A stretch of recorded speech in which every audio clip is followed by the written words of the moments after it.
Hello students, good evening. Welcome to my channel SK Education. আমরা আগের দিন রাসায়নিক বন্ধন চ্যাপ্টারের ফার্স্ট ক্লাস করেছিলাম।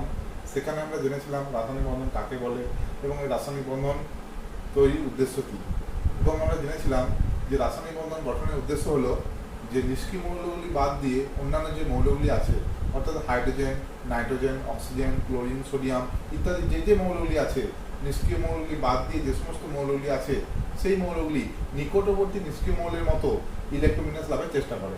অর্থাৎ নিকটবর্তী নিষ্ক্রিয় মৌলের মতো ইলেকট্রোবিন্যাস লাভের চেষ্টা করে, অর্থাৎ বাইরের কক্ষে 8টি ইলেকট্রন করার চেষ্টা করে। বাইরের কক্ষে অর্থাৎ বহিস্থ কক্ষে 8টি ইলেকট্রন করার চেষ্টা করে এবং বাইরের কক্ষে 8টি ইলেকট্রন করার জন্য এরা রাসায়নিক বিক্রিয়ায় অংশগ্রহণ করে এবং রাসায়নিক বন্ধন গঠন করে এবং এই রাসায়নিক বন্ধন গঠন করে বিভিন্ন প্রকার যৌগ কিন্তু তৈরি করে। অর্থাৎ নিষ্ক্রিয় মৌলগুলি বাদ দিয়ে যে মৌলগুলি আছে তাদের ক্ষেত্রে বাইরের কক্ষে 8টি ইলেকট্রন থাকে না এবং এই জন্য এরা সুস্থিত হয় না, কিন্তু নিষ্ক্রিয় মৌলগুলির বহিস্থ কক্ষে ইলেকট্রন সংখ্যা 8টি হওয়ার জন্য তারা সুস্থিত হয়। তাই জন্য এই যে অন্যান্য মৌলগুলি যাদের বাইরের কক্ষে 8টি ইলেকট্রন থাকে না অর্থাৎ সুস্থিত হয় না, তারা নিকটবর্তী নিষ্ক্রিয় মৌলের মতো বাইরের কক্ষে 8টি ইলেকট্রন করার চেষ্টা করে। এই জন্য এরা রাসায়নিক বিক্রিয়ায় অংশগ্রহণ করে, অর্থাৎ এই মৌলগুলি সক্রিয় হয় এবং সক্রিয় হওয়ার জন্য রাসায়নিক বিক্রিয়ায় অংশগ্রহণ করে এবং রাসায়নিক বিক্রিয়ায় অংশগ্রহণ করে রাসায়নিক বন্ধন গঠন করে এবং রাসায়নিক বন্ধন গঠন করে বিভিন্ন প্রকার যৌগ তৈরি করে এবং সুস্থিতি লাভ করে। সুস্থিতি লাভ করে, এটা হচ্ছে আমরা আগের দিন জেনেছিলাম। আজকে আমরা জানবো এই রাসায়নিক বন্ধন গঠন, অর্থাৎ রাসায়নিক বন্ধন গঠন করে বিভিন্ন মৌলগুলি কিভাবে বিভিন্ন প্রকার যৌগ তৈরি করে এবং কিভাবে সুস্থিতি লাভ করে। সাধারণত মৌলগুলি দু ধরনের বন্ধন তৈরি করে, অর্থাৎ দু ধরনের বন্ধন তৈরি করে এবং এই দুই ধরনের বন্ধন তৈরি করার মাধ্যমে এরা বিভিন্ন প্রকার যৌগ তৈরি করে এবং সুস্থিতি লাভ করে।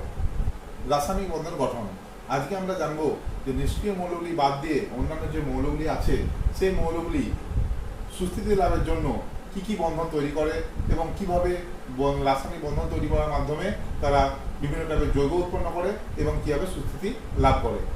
মৌলগুলি সাধারণত দু ধরনের বন্ধন গঠনের মাধ্যমে বা দু ধরনের যৌগ গঠনের মাধ্যমে সুস্থিতি লাভ করে, অর্থাৎ দু ধরনের বন্ধন গঠনের মাধ্যমে বা দু ধরনের যৌগ গঠনের মাধ্যমে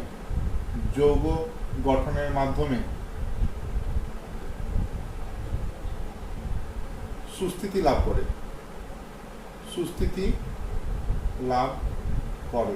অর্থাৎ সুস্থিতি বলতে কি বোঝায়? বাইরের পক্ষে ইলেকট্রন সংখ্যা 8টি করার চেষ্টা করে। ঠিক আছে, এই দু ধরনের বন্ধন কি? এক নাম্বার হচ্ছে তড়িৎযোজী বন্ধন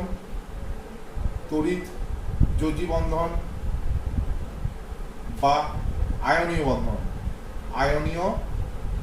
বন্ধন, আর দু নাম্বার হচ্ছে সমযোজী বন্ধন। ঠিক আছে, এই দুটি বন্ধন ছাড়াও আরও একবার বন্ধন দেখা যায় অসমযোজী বন্ধন এবং 4 নাম্বার আছে ধাতব বন্ধন এবং 5 নাম্বার আছে হাইড্রোজেন বন্ধন ইত্যাদি। ঠিক আছে, তাহলে তড়িৎযোজী বন্ধন এবং সমযোজী বন্ধন ছাড়াও অসমযোজী বন্ধন, ধাতব বন্ধন এবং হাইড্রোজেন বন্ধন দেখা যায়। এই বন্ধনগুলি আমাদের মাধ্যমিক সিলেবাসে আলোচনা নেই। আমরা মাধ্যমিক সিলেবাসে কেবলমাত্র তড়িৎযোজী বন্ধন এবং সমযোজী বন্ধন নিয়ে আলোচনা আছে। আমরা এখানে তড়িৎযোজী বন্ধন এবং আয়নীয় বন্ধন এবং সমযোজী বন্ধনের কথা পড়ব এবং হায়ার ক্লাসে আমরা অসমযোজী বন্ধন, ধাতব বন্ধন ও হাইড্রোজেন বন্ধন নিয়ে আলোচনা করব। আজকে পড়ব তড়িৎযোজী বন্ধন বা আয়নীয় বন্ধন এবং পরের ক্লাসে আমরা সমযোজী বন্ধন নিয়ে আলোচনা করব। 1 নাম্বার তড়িৎযোজী বন্ধন বা আয়নীয় বন্ধন 1916 খ্রিস্টাব্দে বিজ্ঞানী কোসেল বিজ্ঞানী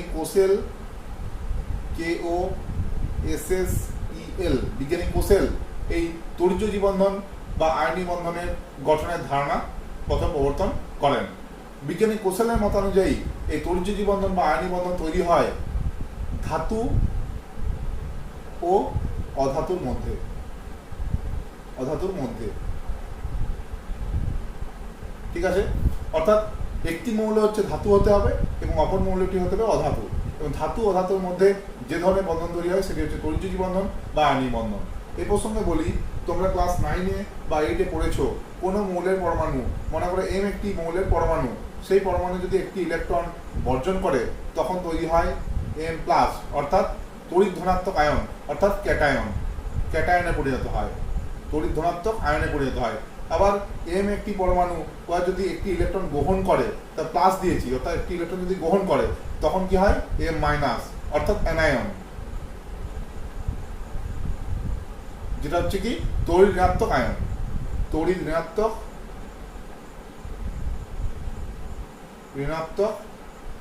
আয়ন। আর ক্যাটায়ন মানে কি? ক্যাটায়ন মানে হচ্ছে তড়িৎ ধনাত্মক আয়ন, তড়িৎ ধনাত্মক আয়ন। এটা আমরা ক্লাস 8 এগুলো আমরা বা 9 এগুলো দেখেছি যে কোনো মৌলের পরমাণু যদি একটি ইলেকট্রন বর্জন করে, তো নেগেটিভ সাইন দিয়েছি, অর্থাৎ ইলেকট্রন বেরিয়ে যাচ্ছে, তখন তৈরি হয় ক্যাটায়ন। এবং কোনো মৌলের পরমাণু যদি একটি ইলেকট্রন গ্রহণ করে, প্লাস চিহ্ন দিয়েছি, সেখানে তৈরি হয় অ্যানায়ন, M-। ক্যাটায়ন মানে তড়িৎ ধনাত্মক আয়ন, অ্যানায়ন মানে হচ্ছে তড়িৎ ঋণাত্মক আয়ন। ঠিক আছে, এখানে তড়িৎযোজী বন্ধন বা আয়নীয় বন্ধন তৈরির ক্ষেত্রে বিজ্ঞানী কোসেলের মতানুযায়ী ধাতু ইহা ইলেকট্রন বর্জন করে, ধাতুগুলি সবসময় ইলেকট্রন বর্জন করে, নেগেটিভ সাইন দিয়েছি, অর্থাৎ সবসময় ধাতুগুলি থেকে ইলেকট্রন বেরিয়ে যায় এবং তৈরি করে ক্যাটায়ন বা তড়িৎ ধনাত্মক আয়ন,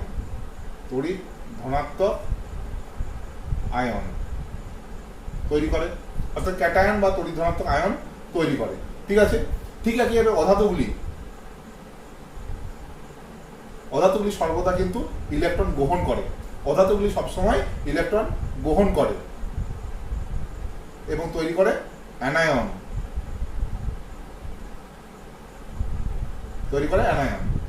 বা তড়িৎ ঋণাত্মক আয়ন,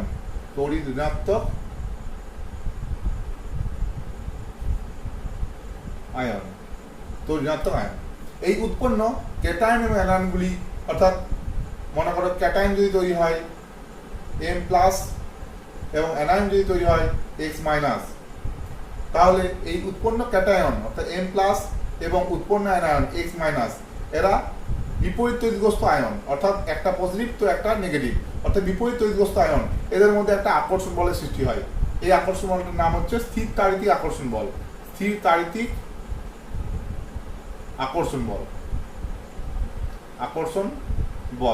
অর্থাৎ এই যে ক্যাটায়ন উৎপন্ন হয়েছে M+ এবং অ্যানায়ন হচ্ছে X-, অর্থাৎ উৎপন্ন ক্যাটায়ন এবং উৎপন্ন অ্যানায়ন এরা বিপরীত তড়িৎগ্রস্ত আয়ন।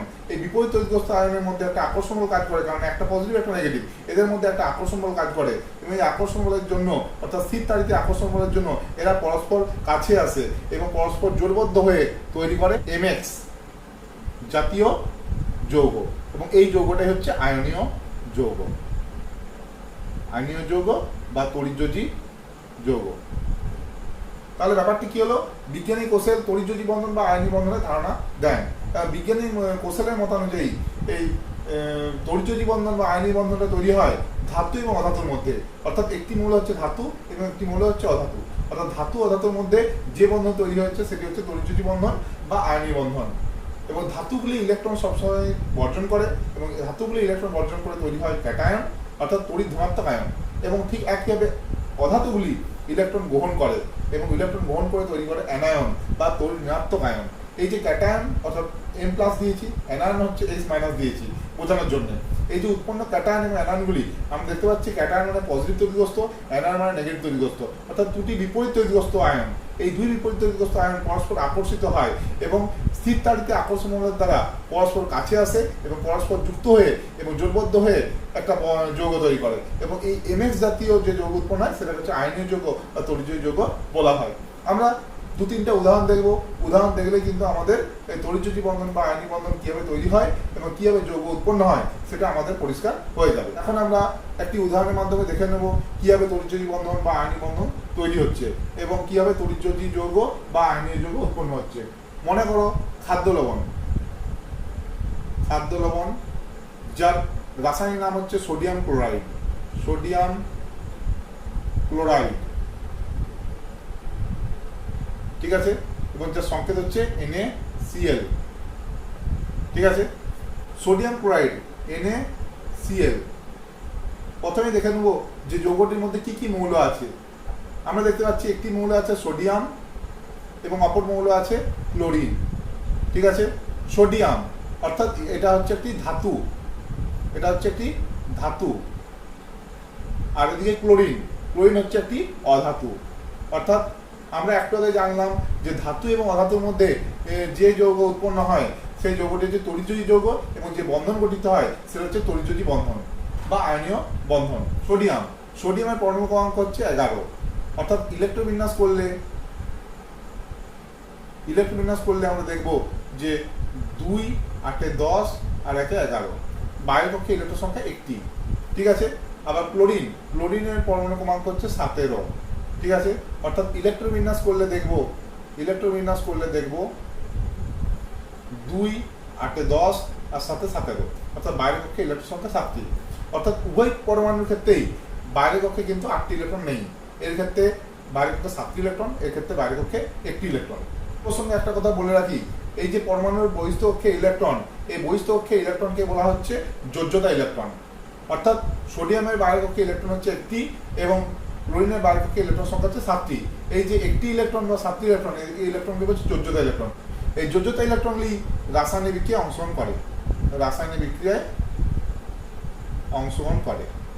বিক্রিয়ায় অংশগ্রহণ করে, ঠিক আছে। তাহলে যোজ্যতা ইলেকট্রন বলতে কি বোঝো? যোজ্যতা ইলেকট্রন হলো পরমাণুর সর্ববহিস্থ কক্ষে ইলেকট্রন, যে ইলেকট্রনগুলি রাসায়নিক বিক্রিয়ায় অংশগ্রহণ করে তাদেরই যোজ্যতা ইলেকট্রন বলে। সোডিয়ামের ক্ষেত্রে যোজ্যতা ইলেকট্রন 1টি এবং ক্লোরিনের ক্ষেত্রে যোজ্যতা ইলেকট্রন 7টি, ঠিক আছে। তাহলে আমরা দেখতে পাচ্ছি সোডিয়ামের ক্ষেত্রে বাইরের কক্ষে ইলেকট্রন সংখ্যা 1টি এবং ক্লোরিনের ক্ষেত্রে বাইরের কক্ষে ইলেকট্রন সংখ্যা 7টি। এই সোডিয়ামের পরমাণু ক্রমাঙ্ক 11 এবং এর নিকটবর্তী নিষ্ক্রিয় মূল হচ্ছে নিয়ন, যার পরমাণু ক্রমাঙ্ক হচ্ছে 10, অর্থাৎ 2,8, 10কে ভাঙলে হচ্ছে 2,8, অর্থাৎ বাইরের কক্ষে ইলেকট্রন সংখ্যা 8টি। এবং ক্লোরিনের নিকটবর্তী নিষ্ক্রিয় মূল হচ্ছে আর্গন, অর্থাৎ এই পরমাণু ক্রমাঙ্ক 18, অর্থাৎ 18কে যদি ভাঙি 2,8, 2, 8 এ 10, 8 এ 18, অর্থাৎ বাইরের কক্ষে ইলেকট্রন সংখ্যা 8টি। আমরা আগের দিন বললাম যে মৌলগুলি চাই যে বাইরের কক্ষে ইলেকট্রন সংখ্যা 8টি করতে। অর্থাৎ সোডিয়াম এটা ধাতুর দেখো বাইরের কক্ষে 8টি ইলেকট্রন করতে গেলে এই ইলেকট্রনটিকে কিন্তু ছেড়ে দিতে হবে। অর্থাৎ ধাতু সর্বদা ইলেকট্রন বর্জন করে। অর্থাৎ এক্ষেত্রে সোডিয়ামকে বাইরের কক্ষে 8টি ইলেকট্রন করতে গেলে কি করতে হবে? এই ইলেকট্রনটি ছেড়ে দিতে হবে, অর্থাৎ একটি ইলেকট্রন বর্জন করতে হবে। অর্থাৎ একটি ইলেকট্রন বর্জন করবে, কি হবে? Na+, অর্থাৎ এই Na+ এর তখন ইলেকট্রোবিন্যাস কি হবে? 2,8, ঠিক আছে। অর্থাৎ আবার ক্লোরিনের ক্ষেত্রে বাইরের কক্ষে ইলেকট্রন সংখ্যা 7টি, অর্থাৎ এক্ষেত্রে একে অষ্টপূর্ণ হতে গেলে, অর্থাৎ বাইরের কক্ষে 8টি ইলেকট্রন করতে গেলে কি করতে হবে? আরও একটি ইলেকট্রন গ্রহণ করতে হবে, তবেই এই ক্লোরিনের ইলেকট্রোবিন্যাস আর্গনের মতো 2,8,8 হবে, ঠিক আছে। ক্লোরিন পরমাণু যদি একটি ইলেকট্রন গ্রহণ করে, তো একটি ইলেকট্রন গ্রহণ করে তখন কি হবে? ক্লোরিন পরমাণু তৈরি হবে Cl- আয়নে, এবং এই ইলেকট্রোবিন্যাস হবে 2,8,8, অর্থাৎ 7টা ছিল, একটা ইলেকট্রন গ্রহণ করলো, তখন হলো বাইরের কক্ষে 8টি ইলেকট্রন। অর্থাৎ সোডিয়াম প্লাসের ক্ষেত্রেও বাইরের কক্ষে ইলেকট্রন সংখ্যা 8টি এবং Cl- আয়ন এর ক্ষেত্রেও বাইরের কক্ষে ইলেকট্রন সংখ্যা 8টি। আবার দেখতে পাচ্ছি সোডিয়াম প্লাস আয়ন অর্থাৎ ক্যাটায়ন তৈরি হয়েছে। সোডিয়াম পরমাণু তৈরি করেছে Na+, অর্থাৎ ক্যাটায়ন উৎপন্ন করেছে। ক্লোরিন Cl পরমাণু তৈরি করেছে Cl-, অর্থাৎ অ্যানায়ন তৈরি করেছে, ঠিক আছে। এবং এই উৎপন্ন ক্যাটায়ন এবং অ্যানায়নগুলি, এই উৎপন্ন ক্যাটায়ন Na+ এবং উৎপন্ন অ্যানায়ন হচ্ছে Cl-, এরা পরস্পর আকর্ষিত হয়, কারণ দুটি হচ্ছে বিপরীত তড়িৎগ্রস্ত আয়ন। এই দুই বিপরীত তড়িৎগ্রস্ত আয়ন স্থির তাড়িতিক আকর্ষণ বল দ্বারা পরস্পর যুক্ত হয় এবং পরস্পর যুক্ত হয়ে তৈরি করে Na+ এবং Cl- আয়ন। এভাবে পরস্পর যুক্ত হয় এবং তৈরি করে NaCl যৌগ, এবং এই NaCl হচ্ছে আয়নীয় যৌগ। বোঝা গেল? কি হচ্ছে? সোডিয়াম ধাতু, আমরা বললাম যে ধাতু সবসময় ইলেকট্রন বর্জন করে এবং অধাতু সবসময় ইলেকট্রন গ্রহণ করে। তো আমাদের যৌগটির মধ্যে দেখে নিতে হবে মৌলগুলি কি কি আছে। এই সোডিয়াম ধাতু এবং ক্লোরিন হচ্ছে অধাতু। সোডিয়াম ধাতুর ক্ষেত্রে পরমাণু ক্রমাঙ্ক 11, অর্থাৎ ইলেকট্রোবিন্যাস হচ্ছে 2,8,1, অর্থাৎ বাইরের কক্ষে ইলেকট্রন সংখ্যা 1টি। অর্থাৎ এক্ষেত্রে অষ্টপূর্ণ হতে গেলে এই বাইরের কক্ষে 1টি ইলেকট্রন ছেড়ে দিতে হবে, তবেই এর ইলেকট্রন সংখ্যা বাইরের কক্ষে 8টি হবে। তাই এই সোডিয়াম ধাতু 1টি ইলেকট্রন বর্জন করে দেবে, অর্থাৎ বাইরে যে 1টি ইলেকট্রন আছে সেটা ছেড়ে দেবে, এবং ছেড়ে দিলে কি হবে, সোডিয়াম 1টি ইলেকট্রন বর্জন করলে তৈরি করবে Na+, এবং Na+ আয়নের ক্ষেত্রে ইলেকট্রোবিন্যাস হচ্ছে 2,8, অর্থাৎ 1টি ইলেকট্রন ছেড়ে দেওয়ার পর ইলেকট্রোবিন্যাস হলো 2,8। ঠিক একইভাবে ক্লোরিনের ক্ষেত্রে পরমাণু ক্রমাঙ্ক 17 এবং ইলেকট্রোবিন্যাস করলে হয় 2,8,7, অর্থাৎ 2 8 10 এর সাথে 17, অর্থাৎ বাইরের কক্ষে ইলেকট্রন সংখ্যা 7টি। এক্ষেত্রে এর নিকটবর্তী নিষ্ক্রিয় মৌল আর্গনের মতো বাইরের পক্ষে 8টি ইলেকট্রন করতে গেলে একে কি করতে হবে, একটি ইলেকট্রন গ্রহণ করতে হবে, অর্থাৎ একটি ইলেকট্রন গ্রহণ করতে হবে, এবং একটি ইলেকট্রন গ্রহণ করে Cl পরমাণু কিসে পরিণত হবে, Cl- আয়নে পরিণত হবে, অর্থাৎ অ্যানায়নে পরিণত হবে। এবং এক্ষেত্রে বাইরের পক্ষে ইলেকট্রন সংখ্যা হচ্ছে 2,8,8, অর্থাৎ বাইরের পক্ষে ইলেকট্রন সংখ্যা হচ্ছে 8টি। এবং এই যে সোডিয়াম প্লাস এবং Cl- আয়ন তৈরি হলো, এই দুটি বিপরীত তড়িৎগ্রস্ত আয়ন উৎপন্ন হয়েছে। এই দুই বিপরীত তড়িৎগ্রস্ত আয়ন পরস্পর আকর্ষিত হয় এবং স্থির তাড়িতে আকর্ষণ বলের দ্বারা কাছাকাছি আসে এবং সংঘবদ্ধ হয়ে তৈরি করে NaCl যৌগ। এবং এই NaCl যৌগটি হচ্ছে আয়নীয় যৌগ বা তড়িৎযোজী যৌগ। ঠিক আছে? আচ্ছা, তাহলে এই তড়িৎযোজী বন্ধন বা আয়নীয় বন্ধনকে আমরা যদি সংক্ষেপে প্রকাশ করি তাহলে কেমন হবে, অর্থাৎ সোডিয়াম ক্লোরাইড, মনে করো যৌগ দেওয়া আছে সোডিয়াম ক্লোরাইড, এর মধ্যে কি আছে, একটি মৌল আছে সোডিয়াম, অপর মৌল আছে ক্লোরিন। তাহলে একটি মৌল আছে সোডিয়াম এবং অপর মৌল আছে ক্লোরিন। আমরা দেখে নেব সোডিয়াম হচ্ছে ধাতু এবং ক্লোরিন হচ্ছে অধাতু। তাহলে আমরা মনে মনে ঠিক করে নেব যে যৌগটি হচ্ছে কি যৌগ তৈরি হবে, তড়িৎযোজী যৌগ বা আয়নীয় যৌগ উৎপন্ন হবে, কারণ একটি ধাতু আছে একটি অধাতু আছে। সোডিয়াম এর পরমাণু ক্রমাঙ্ক কত, 11, অর্থাৎ ইলেকট্রন সংখ্যা 11। তাহলে ইলেকট্রোবিন্যাস করলে কি হবে, 2 8 10 1 11। ঠিক আছে? বাইরের পক্ষে ইলেকট্রন কটা আছে, একটি। এই একটি ইলেকট্রনকে আমরা ডটের মাধ্যমে প্রকাশ করব, অর্থাৎ এই যে বহিস্থ অক্ষে যে ইলেকট্রন অর্থাৎ যোজ্যত ইলেকট্রনকে আমরা এখানে ডট হিসেবে রিপ্রেজেন্ট করব। অপর মৌলটি যেটি আছে সেটা হচ্ছে কি ক্লোরিন, Cl। Cl এর পরমাণু ক্রমাঙ্ক কত, 17। ঠিক আছে? তাহলে ইলেকট্রোবিন্যাস করলে কি হবে, 2 8 10 আর সাথে 17। বাইরের ইলেকট্রন সংখ্যা কত, 7। বাইরের যে ইলেকট্রন সেটাকে বলছে যোজ্যতা ইলেকট্রন, অর্থাৎ যোজ্যতা ইলেকট্রন 7টি। এই 7টি ইলেকট্রনকে আমরা কিভাবে লিখবো, 2 4 5 6 7। 7টি ইলেকট্রনকে আমরা ডটের মাধ্যমে প্রকাশ করলাম। এবার দেখো এই যে সোডিয়ামের ক্ষেত্রে বাইরে কক্ষে একটি ইলেকট্রন আছে, অর্থাৎ বাইরের কক্ষে অষ্টক পূর্ণ করতে গেলে, অর্থাৎ বাইরের কক্ষে 8টি ইলেকট্রন করতে গেলে এই একটি ইলেকট্রন ছেড়ে দিতে হবে। আবার অপরপক্ষে ক্লোরিন পরমাণুর ক্ষেত্রে বাইরের কক্ষে 7টি ইলেকট্রন আছে, এক্ষেত্রে বাইরের কক্ষে 8টি ইলেকট্রন করতে গেলে কি করতে হবে, একটি ইলেকট্রন গ্রহণ করতে হবে, অর্থাৎ সোডিয়াম একটি ইলেকট্রন ছেড়ে দিবে এবং ছেড়ে কাকে দেবে, ক্লোরিনকে দেবে। এবং সোডিয়াম যদি একটি ইলেকট্রন ছেড়ে দেয় তখন সেক্ষেত্রে কি উৎপন্ন হবে, Na+। ঠিক আছে? এবং তখন ইলেকট্রোবিন্যাস কি হবে, 2,8। ঠিক আছে? তাহলে ইলেকট্রন কটা হলো, 2,8, অর্থাৎ 10টা ইলেকট্রন হয়ে গেল। তার মতো নিকটবর্তী নিষ্ক্রিয় মৌল নিয়নের মতো Ne 10টা ইলেকট্রন আছে, অর্থাৎ 2,8 নিকটবর্তী নিষ্ক্রিয় মৌল নিয়নের মতো ইলেকট্রোবিন্যাস লাভ করলো, অর্থাৎ সুস্থিতি লাভ করলো, সোডিয়াম প্লাস। অপরপক্ষে Cl এর ক্ষেত্রে দেখো বাইরের পক্ষে 7টি ইলেকট্রন আছে, অর্থাৎ বাইরের পক্ষে 8টি ইলেকট্রন করতে গেলে একটি ইলেকট্রন গ্রহণ করতে হবে, এবং এই একটি ইলেকট্রন কার কাছ থেকে নিচ্ছে, সোডিয়ামের কাছ থেকে নিচ্ছে, অর্থাৎ তখন Cl পরমাণু এই সোডিয়ামের কাছ থেকে ইলেকট্রনটি গ্রহণ করে কিসে পরিণত হচ্ছে, Cl- আয়নে পরিণত হচ্ছে। এবং তখন তার ইলেকট্রন সংখ্যা কেমন হবে লিখবো, নিচের কটা ছিল 2 4 6 এবং 7টা ছিল, এবং এর কাছ থেকে একটা নিচ্ছে এবং তৈরি হচ্ছে 8টা, 2 4 5 6 7 8। 7টা ছিল এবং একটি নিয়ে পড়ে 8টা হচ্ছে, এবং Cl- আয়নে পরিণত হচ্ছে। বোঝা গেল? Cl- আয়নে পরিণত হচ্ছে, এবং এর ইলেকট্রোবিন্যাস কত হচ্ছে তখন, 2,8,8, অর্থাৎ 2 8 10 হতে 18। এবং কার মতো, নিকটবর্তী নিষ্ক্রিয় মৌল আর্গনের মতো। আর্গনের হচ্ছে 18, 2 8 10 8 18, অর্থাৎ নিকটবর্তী নিষ্ক্রিয় মৌল আর্গনের মতো ইলেকট্রোবিন্যাস লাভ করলো, অর্থাৎ সুস্থিতি লাভ করলো। এবার এই উৎপন্ন আয়ন অর্থাৎ সোডিয়াম প্লাস আয়ন এবং Cl- আয়ন দুটি বিপরীত তড়িৎগ্রস্ত আয়ন অর্থাৎ ক্যাটায়ন এবং অ্যানায়ন পরস্পর স্থির তাড়িতে আকর্ষণ বল দ্বারা যুক্ত হবে এবং কাছাকাছি আসবে, এবং কাছাকাছি এসে তৈরি করবে NaCl জাতীয় যৌগ। এবং এই জাতীয় যৌগগুলি বলছে আয়নীয় বা তড়িৎযোজী যৌগ। এক্ষেত্রে বলে রাখি, এই যে NaCl এর গঠন অর্থাৎ তড়িৎযোজী বন্ধন বা আয়নীয় বন্ধনের মাধ্যমে যেভাবে NaCl গঠন হচ্ছে, সেক্ষেত্রে আমরা এই ইলেকট্রনকে অর্থাৎ যোজ্যতা কক্ষের ইলেকট্রনকে আমরা ডট চিহ্নের মাধ্যমে প্রকাশ করছি। এই যে ডট চিহ্নের মাধ্যমে ইলেকট্রনকে প্রকাশ করছি, ঠিক আছে। এভাবে বহিস্থ-কক্ষের ইলেকট্রনকে ডট চিহ্নের মাধ্যমে প্রকাশ করা এবং এই ডট চিহ্নের মাধ্যমে যৌগ গঠনের যে প্রণালী অর্থাৎ ডট চিহ্নকে ব্যবহার করে এই যৌগ গঠনের যে প্রণালী তাকে বলছে ইলেকট্রন ডট গঠন। ইলেকট্রন ডট গঠন। আমাদের পরীক্ষায় কোশ্চেন দেয় যে ডট চিহ্নের মাধ্যমে বা ইলেকট্রন ডট গঠনের মাধ্যমে বিভিন্ন যৌগগুলির গঠন দেখাও, তখন আমাদের এইভাবে ডট চিহ্নের মাধ্যমে কিন্তু যৌগগুলির গঠন দেখাতে হয়। আমরা আরো কয়েকটি উদাহরণ দেখব, সেখানে এই ডট চিহ্নের মাধ্যমে যখন আমরা যৌগগুলি গঠন করব তখন ব্যাপারটা আরো পরিষ্কার হয়ে যাবে। আমরা সোডিয়াম ক্লোরাইড বা NaCl এর গঠনের মাধ্যমে দেখলাম যে কিভাবে তড়িৎযোজী বন্ধন বা আয়নীয় বন্ধন তৈরি হচ্ছে। অর্থাৎ তড়িৎযোজী বন্ধন বা আয়নীয় বন্ধনের সংজ্ঞাটা আমরা লিখতে পারি। সংজ্ঞা: রাসায়নিক বিক্রিয়ার সময় নিকটবর্তী নিষ্ক্রিয় গ্যাস মৌলের পরমাণুর ইলেকট্রোবিন্যাস লাভের চেষ্টায় একটি মৌলের পরমাণু ইলেকট্রন বর্জন করে এবং অন্য মৌলের পরমাণু সেই বর্জিত ইলেকট্রন গ্রহণ করে।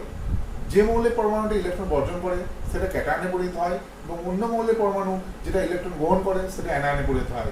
এই উৎপন্ন ক্যাটায়ন এবং অ্যানায়নগুলি অর্থাৎ বিপরীত তড়িৎগ্রস্ত আয়নগুলি স্থির তাড়িত আকর্ষণ বল দ্বারা পরস্পর যুক্ত হয়ে যে যৌগ উৎপন্ন করে তাকে বলছে তড়িৎযোজী যৌগ, এবং যে বন্ধন তৈরি হয় অর্থাৎ যে বন্ধন গঠনের মাধ্যমে তড়িৎযোজী যৌগ উৎপন্ন হয় তাকে বলছে তড়িৎযোজী বন্ধন বা আয়নীয় বন্ধন। তাহলে তড়িৎযোজী বন্ধন বা আয়নীয় বন্ধন কাকে বলে? রাসায়নিক বিক্রিয়ার সময় নিকটবর্তী নিষ্ক্রিয় গ্যাসের মৌলের পরমাণুর মতো ইলেকট্রোবিন্যাস লাভের চেষ্টায়। অর্থাৎ রাসায়নিক বিক্রিয়ার সময় আমরা বললাম যে নিকটবর্তী নিষ্ক্রিয় মৌলের পরমাণুর ইলেকট্রোবিন্যাস লাভের চেষ্টায়, অর্থাৎ বাইরে থেকে ইলেকট্রন সংখ্যা 8টি করার চেষ্টায়, অর্থাৎ নিকটবর্তী নিষ্ক্রিয় মৌলের পরমাণুর মতো ইলেকট্রন বিন্যাস লাভের চেষ্টায় একটি মৌলের পরমাণু ইলেকট্রন বর্জন করে। অর্থাৎ একটি মৌলের পরমাণু ইলেকট্রন বর্জন করে কিসে পরিণত হয়? যে মৌলের পরমাণু ইলেকট্রন বর্জন করে অর্থাৎ ধাতুগুলি ইলেকট্রন বর্জন করে, অর্থাৎ একটি মৌলের পরমাণু ইলেকট্রন বর্জন করে ক্যাটায়নে পরিণত হয় এবং অপর মৌলের পরমাণুটি এই যে ইলেকট্রনটা বর্জন করলো এই বর্জিত ইলেকট্রনটি গ্রহণ করে অ্যানায়নে পরিণত হয়। অর্থাৎ অপর মৌলটি ইলেকট্রন গ্রহণ করে অ্যানায়নে পরিণত হয়। উৎপন্ন এই ক্যাটায়ন এবং অ্যানায়নগুলি অর্থাৎ ধনাত্মক তড়িৎগ্রস্ত আয়ন এবং অ্যানায়ন অর্থাৎ ঋণাত্মক তড়িৎগ্রস্ত আয়ন, অর্থাৎ এই দুই বিপরীত তড়িৎগ্রস্ত আয়ন স্থির তাড়িত আকর্ষণ বল দ্বারা পরস্পর যুক্ত হয়ে যে যৌগ উৎপন্ন করে তাকে বলছে তড়িৎযোজী যৌগ বা আয়নীয় যৌগ। এই তড়িৎযোজী যৌগ বা আয়নীয় যৌগ যে বন্ধন গঠনের মাধ্যমে তৈরি হয়, সেই বন্ধনটিকে বলছে তড়িৎযোজী বন্ধন বা আয়নীয় বন্ধন। বোঝা গেল? আচ্ছা, এবং আরো একটি বিষয়, এই যে উৎপন্ন আয়ন অর্থাৎ ক্যাটায়ন এবং অ্যানায়ন অর্থাৎ বিপরীত তড়িৎগ্রস্ত আয়নগুলি এভাবে পরস্পর যুক্ত হয়ে এই যৌগ তৈরি করার ক্ষমতাকে বলছে তড়িৎযোজ্যতা বা আয়নীয় যোজ্যতা। বোঝা গেল? অর্থাৎ যদি প্রশ্ন দেয় যে তড়িৎযোজ্যতা বা আয়নীয় যোজ্যতা বলতে কি বোঝো, সেক্ষেত্রে কি বলবে? যে উৎপন্ন আয়ন অর্থাৎ ক্যাটায়ন বা অ্যানায়নগুলি অর্থাৎ বিপরীত তড়িৎগ্রস্ত আয়নগুলি এভাবে পরস্পর যুক্ত হয়ে যৌগ গঠন করার ক্ষমতাকে বলা হচ্ছে তড়িৎযোজ্যতা বা আয়নীয় যোজ্যতা। অর্থাৎ উৎপন্ন বিপরীত তড়িৎগ্রস্ত আয়নগুলির অর্থাৎ ক্যাটায়ন বা অ্যানায়নগুলির পরস্পর যুক্ত হয়ে যৌগ গঠন করার এই ক্ষমতাকে বলা হচ্ছে তড়িৎযোজ্যতা বা আয়নীয় যোজ্যতা। আমি বিভিন্নভাবে কোশ্চেনগুলো দিতে পারে। তড়িৎযোজ্যতা বলতে কি বোঝো, কিংবা তড়িৎযোজী বন্ধন বলতে কি বোঝো, কিংবা তড়িৎযোজী যৌগ বলতে কি বোঝো। আমাদের পরীক্ষায় কোশ্চেন দেয় এইভাবে যে নিচের যৌগগুলির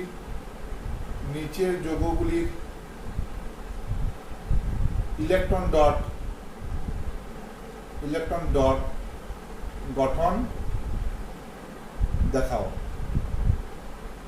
ঠিক আছে, নিচের যৌগগুলির ইলেকট্রন ডট গঠন দেখাও। অর্থাৎ মনে করো দেওয়া আছে LiH lithium hydride, MgCl2 magnesium chloride. ঠিক আছে, মনে করো NaF sodium fluoride, calcium oxide CaO, NaCl sodium chloride, KCl potassium chloride. সেক্ষেত্রে আমাদের প্রত্যেকটির আলাদা আলাদা করে ইলেকট্রন ডট গঠনের মাধ্যমে আমাদের যৌগটি কীভাবে তৈরি হচ্ছে সেটা দেখাতে হবে। প্রথমে করবো LiH লিথিয়াম হাইড্রাইড, LiH অর্থাৎ লিথিয়াম হাইড্রাইড। এখানে দেখো দুটি পরমাণু, একটা হচ্ছে লিথিয়াম পরমাণু এবং একটা হাইড্রোজেন পরমাণু। ঠিক আছে, তা লিথিয়াম পরমাণু এবং হাইড্রোজেন পরমাণু। লিথিয়াম হচ্ছে ধাতু এবং হাইড্রোজেন হচ্ছে অধাতু। ঠিক আছে, তাহলে এক্ষেত্রে কি যৌগ উৎপন্ন হবে? তড়িৎ যৌগ উৎপন্ন হবে। এবং কি ধরনের বন্ধন উৎপন্ন হবে? তড়িৎ বন্ধন বা আয়নীয় বন্ধন উৎপন্ন হবে। আমরা জানি ধাতু এবং অধাতুর মধ্যে যে বন্ধন উৎপন্ন হয় সেটা হচ্ছে তড়িৎ বন্ধন বা আয়নীয় বন্ধন। লিথিয়াম এর পরমাণু ক্রমাঙ্ক কত? 3, অর্থাৎ ইলেকট্রন বিন্যাস করলে কি হবে? 2,1, অর্থাৎ বাইরের পক্ষে ইলেকট্রন সংখ্যা হচ্ছে একটি, অর্থাৎ এই ইলেকট্রন হচ্ছে যোজ্যতা ইলেকট্রন। আর যোজ্যতা ইলেকট্রনকে আমি বললাম ডট চিহ্নের মাধ্যমে দেখাবো। অপর মৌলটি হচ্ছে কি হাইড্রোজেন, এর পরমাণু ক্রমাঙ্ক কত? 1, অর্থাৎ ইলেকট্রন সংখ্যা একটি, অর্থাৎ ইলেকট্রন বিন্যাস করলে একটি ইলেকট্রন থাকে, অর্থাৎ একটি ইলেকট্রনকে আমরা ডট চিহ্নের মাধ্যমে দেখাবো, কারণ এর বাইরের পক্ষে ইলেকট্রন সংখ্যা একটি, অর্থাৎ যোজ্যতা ইলেকট্রন হচ্ছে একটি।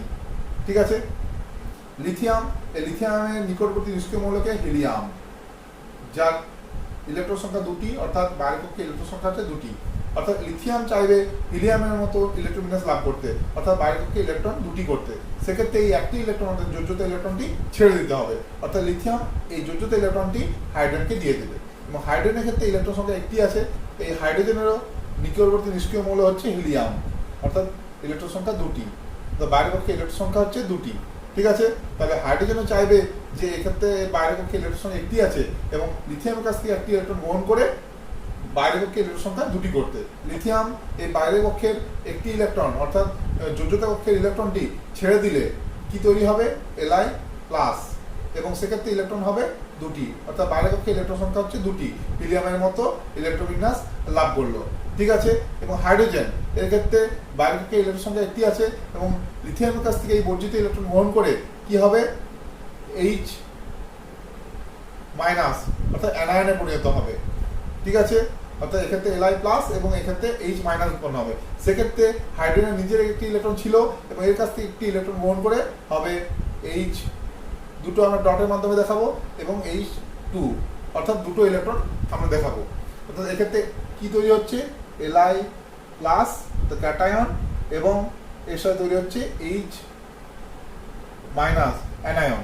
এই উৎপন্ন ক্যাটায়ন এবং অ্যানায়নগুলি পরস্পর যুক্ত হয়ে তৈরি করছে LiH, অর্থাৎ লিথিয়াম আয়োডাইড যৌগ উৎপন্ন করছে। ওটি হচ্ছে আয়নীয় যৌগ বা তড়িৎ যৌগ। বোঝা গেল? ঠিক একইভাবে আমরা দেখবো MgCl2, ম্যাগনেসিয়াম ক্লোরাইড। ম্যাগনেসিয়াম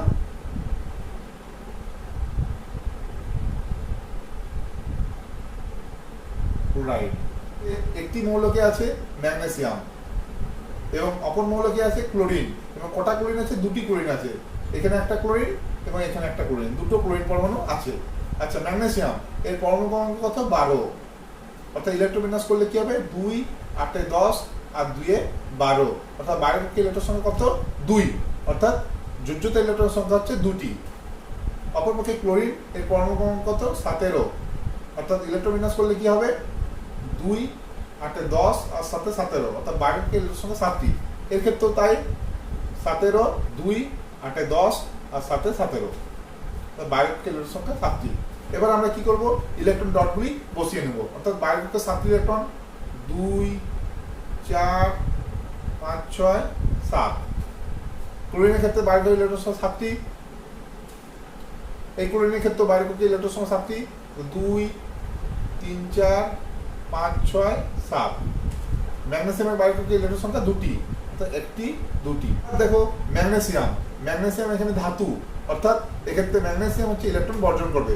কটা ইলেকট্রন বর্জন করবে? বাইরের কক্ষের এই 2টি ইলেকট্রন বর্জন করবে। বাইরের কক্ষের 2টি ইলেকট্রন বর্জন করলে ম্যাগনেসিয়ামের বাইরের কক্ষের ইলেকট্রন সংখ্যা 8টি হবে, অর্থাৎ নিকটবর্তী নিষ্ক্রিয় মৌল নিয়নের মতো সুস্থিতি ইলেকট্রন বিন্যাস লাভ করবে, অর্থাৎ সুস্থিতি লাভ করবে, অর্থাৎ 2টি ইলেকট্রন বর্জন করবে। তাহলে একটি ইলেকট্রন একে বর্জন করবে এবং একটি ইলেকট্রন একে বর্জন করবে, অর্থাৎ 2টি ইলেকট্রন বর্জন করবে। তাহলে ম্যাগনেসিয়াম 2টি ইলেকট্রন বর্জন করলে কি তৈরি হবে? Mg2+, কারণ 2টি ইলেকট্রন বেরিয়ে যাচ্ছে। একটি ইলেকট্রন বর্জন করলে লিখতাম শুধু একটি প্লাস, এবং 2টি ইলেকট্রন বর্জন করতে জন্য লিখেছে হচ্ছে 2+, Mg2+, অর্থাৎ Mg2+ আয়ন উৎপন্ন হয়েছে, অর্থাৎ ক্যাটায়ন উৎপন্ন হয়েছে। এবং এক্ষেত্রে ইলেকট্রন বিন্যাস কত? 2,8। এবার একটি ক্লোরিন পরমাণু যার বাইরের কক্ষে ইলেকট্রন সংখ্যা 7টি আছে, অর্থাৎ একে এই সুস্থিতি ইলেকট্রন লাভের জন্য, অর্থাৎ বাইরের কক্ষে 8টি ইলেকট্রন করার জন্য একটি ইলেকট্রন গ্রহণ করতে হবে, এবং সেই একটি ইলেকট্রন কার কাছ থেকে নেবে? ম্যাগনেসিয়ামের থেকে নেবে। অর্থাৎ একটি ইলেকট্রন যে ম্যাগনেসিয়াম যে ইলেকট্রন দান করছে সেই ইলেকট্রনটা গ্রহণ করে তৈরি হবে Cl-, অর্থাৎ Cl অ্যানায়ন উৎপন্ন হবে, এবং সেক্ষেত্রে ইলেকট্রন সংখ্যা কত হবে? 7টা এবং একটা 8টা, অর্থাৎ ইলেকট্রনগুলো বসিয়ে নিই 2 4 5 6 7 8, অর্থাৎ এক্ষেত্রে ইলেকট্রন সংখ্যা 8টি হয়েছে। 2 8 10 8 18, অর্থাৎ নিকটবর্তী নিষ্ক্রিয় মৌল আর্গনের মতো Cl মাইনাস আয়ন বাইরের কক্ষে ইলেকট্রন সংখ্যা 8টি করে। অপরপক্ষে এই ক্লোরিন পরমাণুটিও যা বাইরের কক্ষে ইলেকট্রন সংখ্যা 7টি এবং এ কি করে ম্যাগনেসিয়ামের থেকে একটি ইলেকট্রন গ্রহণ করে তৈরি করে Cl minus ion, Cl minus ion, এবং সেক্ষেত্রে যখন একটি ইলেকট্রন গ্রহণ করে তখন এর বাইরের কক্ষে ইলেকট্রন সংখ্যা হয় 8টি, 2 4 6 7 8, এবং অ্যানায়নে পরিণত হয়, অর্থাৎ 2 8 10 8 18। ক্লোরিন পরমাণুটিও নিকটবর্তী নিষ্ক্রিয় মৌলের মতো অর্থাৎ আর্গনের মতো বাইরের পক্ষে 8টি ইলেকট্রন করে, অর্থাৎ Cl minus ion, Mg2 plus ion এবং Cl মাইনাস আয়ন কি হচ্ছে Cl minus ion plus Mg2 plus ion plus Cl minus ion পরস্পর যুক্ত হয়ে তৈরি করে MgCl2, এবং এই যৌগটা হচ্ছে আয়নীয় যৌগ বা তড়িৎজয়ী যৌগ, অর্থাৎ Cl minus ion anion, Mg2 plus ion cation ও Cl মাইনাস আয়ন অ্যানায়ন, এবং এই যে বিপরীত তড়িৎগ্রস্ত আয়নগুলি অর্থাৎ ক্যাটায়ন এবং অ্যানায়নগুলি পরস্পর জোটবদ্ধ অবস্থা থেকে MgCl2 তড়িৎজয়ী যৌগ উৎপন্ন করে। এবং একে তড়িৎজয়ী যৌগ কেন বলবো, কারণ এক্ষেত্রে একটি ধাতু এবং অপর দুটি অধাতু, এবং ধাতু এবং অধাতুর বিক্রিয়ায় তৈরি হয় তড়িৎজয়ী বা আয়নীয় যৌগ। ঠিক আছে, calcium oxide CaO, calcium oxide, ঠিক আছে, ক্যালসিয়াম অক্সাইড। তাহলে এক্ষেত্রে একটি মৌলকে ক্যালসিয়াম এবং অপর মৌলটাকে অক্সিজেন।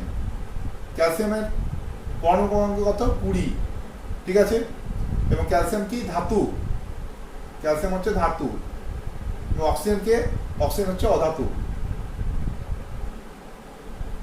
আমরা জানি ধাতু এবং অধাতুর বিক্রিয়ায় কি উৎপন্ন হয়, তড়িৎজয়ী যৌগ উৎপন্ন হয়, তা আয়নীয় বন্ধন তৈরি হয় বা তড়িৎজয়ী বন্ধন উৎপন্ন হয়। এই অক্সিজেনের পরমাণু ক্রমাঙ্ক কত 8। তাহলে ক্যালসিয়ামের পরমাণু ক্রমাঙ্ক 20, অর্থাৎ ইলেকট্রন বিন্যাস করলে কি হয় 2 8 10 8 18 আর 2 20, অর্থাৎ বাইরের পক্ষে ইলেকট্রন সংখ্যা হচ্ছে 2টি, 2 8 10 8 18 আর 2 20। একে অক্সিজেনের 8, অর্থাৎ 2 6, অর্থাৎ বাইরের পক্ষে ইলেকট্রন সংখ্যা হচ্ছে 6, এবং ক্যালসিয়ামের ক্ষেত্রে বাইরের পক্ষে ইলেকট্রন সংখ্যা হচ্ছে 2, অর্থাৎ এর যোজ্যতা ইলেকট্রন হচ্ছে 2 এবং এর যোজ্যতা ইলেকট্রন হচ্ছে 6। তাহলে আমরা লিখি ক্যালসিয়াম যোজ্যতা ইলেকট্রনকে ডট চিহ্নের মাধ্যমে প্রকাশ করব, ডট চিহ্নে প্রকাশ করলাম, এবং ক্যালসিয়াম অর্থাৎ 2 8 10 আর 8 18 আর 2 20, ঠিক আছে, আমরা ইলেকট্রনটা লিখে দিলাম। প্লাস অক্সিজেনের ক্ষেত্রে বাইরের পক্ষে ইলেকট্রন সংখ্যা 6টি, 2 4 5 6 এবং 2 আর 6, এভাবে আমরা প্রকাশ করলাম। এবার আমরা কি দেখব, ক্যালসিয়ামের ক্ষেত্রে বাইরের পক্ষে ইলেকট্রন সংখ্যা 2টি, অর্থাৎ এক্ষেত্রে এর বাইরের পক্ষে 8টি ইলেকট্রন করতে গেলে কি করতে হবে, 2টি ইলেকট্রনকে ছেড়ে দিতে হবে। অপর পক্ষে অক্সিজেনকে বাইরের পক্ষে 8টি ইলেকট্রন করতে গেলে কি করতে হবে, 6টি ইলেকট্রন আছে আর 2টি ইলেকট্রন গ্রহণ করতে হবে। তাহলে ক্যালসিয়াম হচ্ছে 2টি ইলেকট্রন অক্সিজেনকে দিয়ে দেবে, অর্থাৎ ক্যালসিয়াম নিজে 2টি ইলেকট্রন ছেড়ে দেবে এবং অক্সিজেন 2টি ইলেকট্রন গ্রহণ করবে। তাহলে ক্যালসিয়াম 2টি ইলেকট্রন ছেড়ে দিলে কি উৎপন্ন হবে, Ca2 প্লাস আয়ন উৎপন্ন হবে, অর্থাৎ ক্যাটায়ন উৎপন্ন হবে, ঠিক আছে। সেক্ষেত্রে ইলেকট্রন বিন্যাসটা করলে কি হবে, 2 8 10 8 18, অর্থাৎ বাইরের পক্ষে ইলেকট্রন সংখ্যা 8টি হয়ে গেল, কারণ 2টি ইলেকট্রন ছেড়ে দিয়েছে, অর্থাৎ ক্যাটায়নে পরিণত হয়েছে। অপরপক্ষে অক্সিজেনের ইলেকট্রন সংখ্যা বাইরে ছিল 6টি এবং 2টি ইলেকট্রন গ্রহণ করে কি হবে, O2 মাইনাস, কারণ 2টি ইলেকট্রন গ্রহণ করেছে, O2 মাইনাস। অক্সিজেন যদি একটি ইলেকট্রন গ্রহণ করতো তখন O মাইনাস লিখতাম, যেহেতু 2টি ইলেকট্রন গ্রহণ করেছে তাই জন্য লিখছি 2 মাইনাস, তো O2 মাইনাসে পরিণত হচ্ছে, অর্থাৎ ইলেকট্রন সংখ্যা তখন কত হচ্ছে, 2 আর 6 আর 2 8, অর্থাৎ ইলেকট্রন সংখ্যা বাইরে 8টা হচ্ছে, অর্থাৎ সুস্থিতি ইলেকট্রন বিন্যাস লাভ করছে। এবং এই 8টা ইলেকট্রনকে আমরা ডট চিহ্নের মধ্যে প্রকাশ করি, 2 4 5 6 7 8, এবং এটা আমরা থার্ড ব্র্যাকেটের মধ্যে রাখবো। এই যে ক্যাটায়ন এবং অ্যানায়ন, এই যে ক্যাটায়ন এবং অ্যানায়নগুলো উৎপন্ন হয়েছে, এই উৎপন্ন ক্যাটায়ন এবং অ্যানায়নগুলি পরস্পর স্থির তাড়িতিক আকর্ষণ বল দ্বারা যুক্ত হয়ে তৈরি করে CaO, অর্থাৎ ক্যালসিয়াম অক্সাইড, অর্থাৎ তড়িৎজয়ী যৌগ উৎপন্ন করে।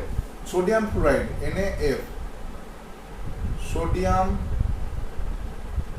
ফ্লুরাইড,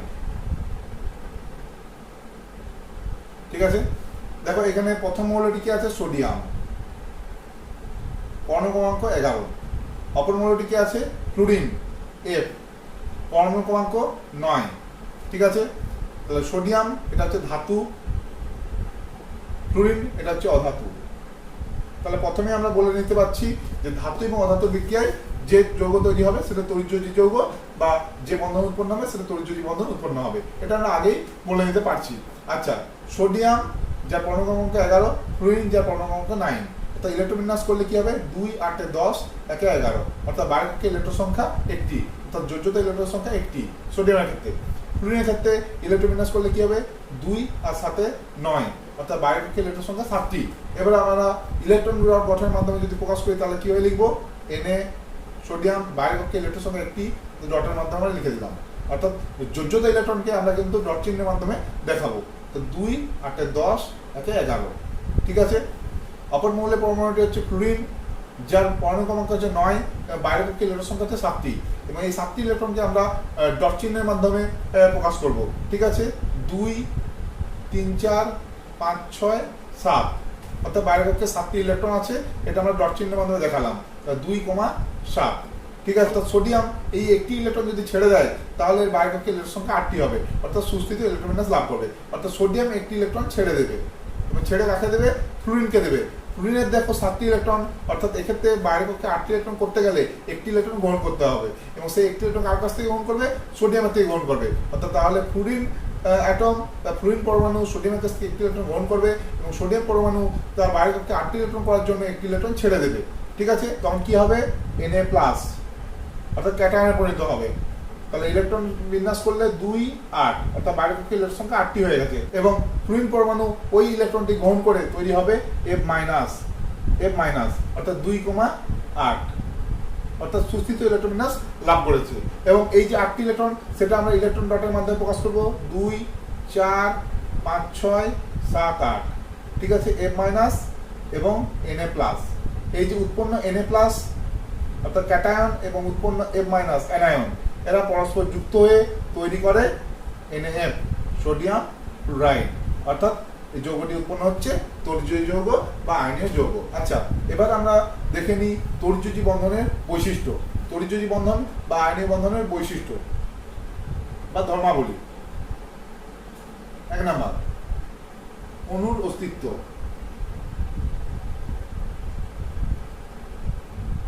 অণুর অস্তিত্ব, এক্ষেত্রে কোনো স্বতন্ত্র অণু উৎপন্ন হয় না, এক্ষেত্রে কোনো স্বতন্ত্র অণু তৈরি হয় না, অণু তৈরি হয় না।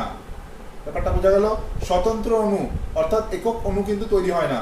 আমরা তড়িৎযোজী বন্ধন দেখলাম বা তড়িৎযোজী যৌগ দেখলাম NaCl, এক্ষেত্রে কিন্তু কোনো স্বতন্ত্র অণু বা KCl, calcium oxide, sodium fluoride, এই যে তড়িৎযোজী যৌগগুলো আমরা দেখলাম, এগুলো কিন্তু কোনোটাই স্বতন্ত্র অণু বা একক অণু তৈরি করে না। এক্ষেত্রে কিন্তু ক্যালাস তৈরি হয়, ক্যালাস আকার গঠন তৈরি হয়, অর্থাৎ উৎপন্ন আয়নগুলি জোটবদ্ধ অবস্থা থেকে ক্যালাস তৈরি করে, অর্থাৎ স্বতন্ত্র অণু উৎপন্ন হয় না। কারণটা কি, এক্ষেত্রে যে ক্যাটায়ন এবং অ্যানায়নগুলি উৎপন্ন হচ্ছে, ক্যাটায়ন ও অ্যানায়ন, এই যে ক্যাটায়ন এবং অ্যানায়নগুলি উৎপন্ন হচ্ছে, অর্থাৎ পজিটিভ আয়ন এবং নেগেটিভ আয়ন, অর্থাৎ এই উৎপন্ন ক্যাটায়ন অ্যানায়নগুলি, অর্থাৎ দুই বিপরীতগ্রস্ত আয়ন স্থির তাড়িতে আকর্ষণ বল দ্বারা যুক্ত হয়ে তৈরি করে ক্যালাস আকার গঠন তৈরি করে, অর্থাৎ ক্যালাস আকার গঠন তৈরি করে। অর্থাৎ NaCl, KCl, calcium oxide, NaF প্রত্যেকটাই তড়িৎযোজী যৌগ, প্রত্যেকেই কিন্তু ক্যালাস আকার গঠন তৈরি করে। এক্ষেত্রে কিন্তু স্বতন্ত্র অণু, যেমন আমরা H2O অণু বলি, হাইড্রোজেন অণু বলি, N2 অণু বলি, এই যে অণুগুলো তৈরি হয় সেরকম স্বতন্ত্র কিন্তু অণু এখানে তৈরি হয় না, এক্ষেত্রে ক্যালাস আকার গঠন তৈরি হয়। বোঝা গেল ব্যাপারটা। 2 নাম্বার, গলনাঙ্ক ও স্ফুটনাঙ্ক, অর্থাৎ ধাতুগুলি তৈরি করে ক্যাটায়ন এবং অধাতুগুলি তৈরি করে অ্যানায়ন। ধাতুগুলি ইলেকট্রন বর্জন করে তৈরি করে ক্যাটায়ন এবং অধাতুগুলি ইলেকট্রন গ্রহণ করে তৈরি করে অ্যানায়ন।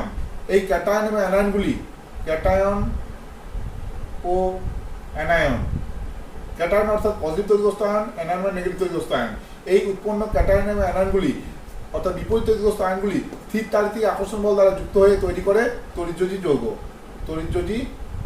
যৌগ, অর্থাৎ এই উৎপন্ন ক্যাটায়ন অ্যানায়নগুলি দৃঢ়ভাবে যুক্ত থাকে,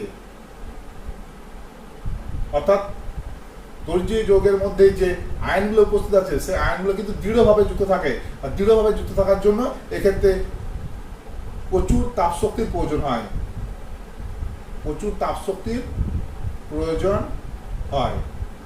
অর্থাৎ প্রচুর তাপশক্তি প্রয়োজন হওয়ার জন্য এদের গলনাঙ্ক এবং স্ফুটনাঙ্ক বেশি হয়। অর্থাৎ ক্যাটায়ন এবং অ্যানায়নগুলি দৃঢ়ভাবে সংঘবদ্ধ থাকে, এই জন্য এদের ক্ষেত্রে প্রচুর তাপশক্তির প্রয়োজন হয়, তাই গলনাঙ্ক এবং স্ফুটনাঙ্ক বেশি হয়। তড়িৎ পরিবাহিতা। তড়িৎ পরিবাহিতা তড়িৎ যৌগগুলি কঠিন অবস্থায় তড়িৎকরণ করতে পারে না, অর্থাৎ তড়িৎকরণ করতে পারে না। কারণটা কি? কঠিন অবস্থায় এরা কিন্তু আয়নে বিয়োজিত হয় না, অর্থাৎ ক্যাটায়ন এবং অ্যানায়নে বিয়োজিত হয় না, ক্যাটায়ন ও অ্যানায়নে বিয়োজিত হয় না। কিন্তু গলিত অবস্থায়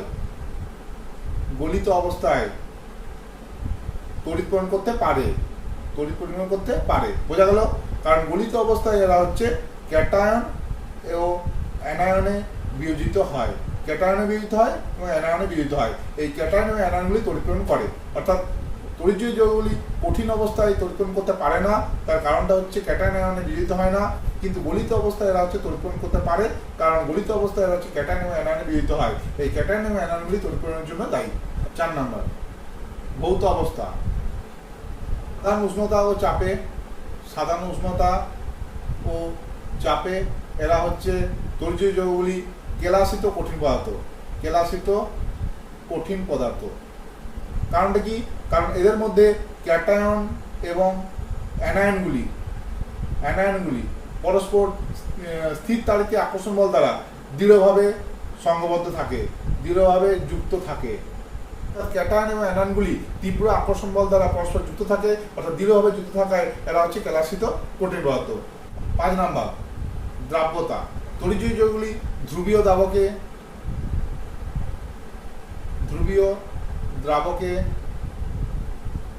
দ্রাব্য অর্থাৎ দ্রবীভূত হয়। ধ্রুবীয় দ্রাবক কোনগুলো? জল। অর্থাৎ তড়িৎ যৌগগুলি ধ্রুবীয় দ্রাবকে অর্থাৎ জলে দ্রাব্য, কিন্তু অধ্রুবীয় দ্রাবকে অর্থাৎ অধ্রুবীয় দ্রাবক কোনটা? ইথার, বেনজিন ইত্যাদি, অর্থাৎ অধ্রুবীয় দ্রাবকে অদ্রাব্য।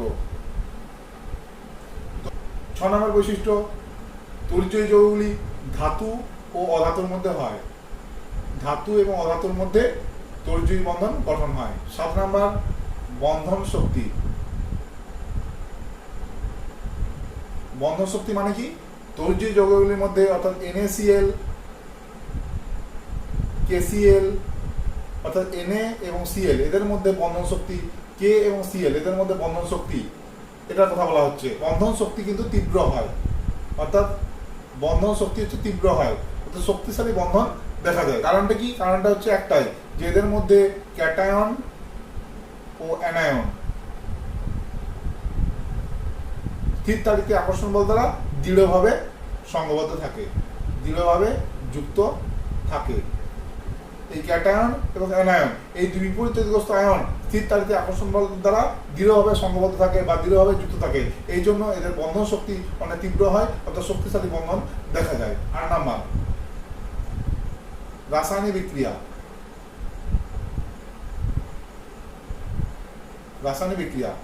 তড়িৎ যৌগগুলি জলীয়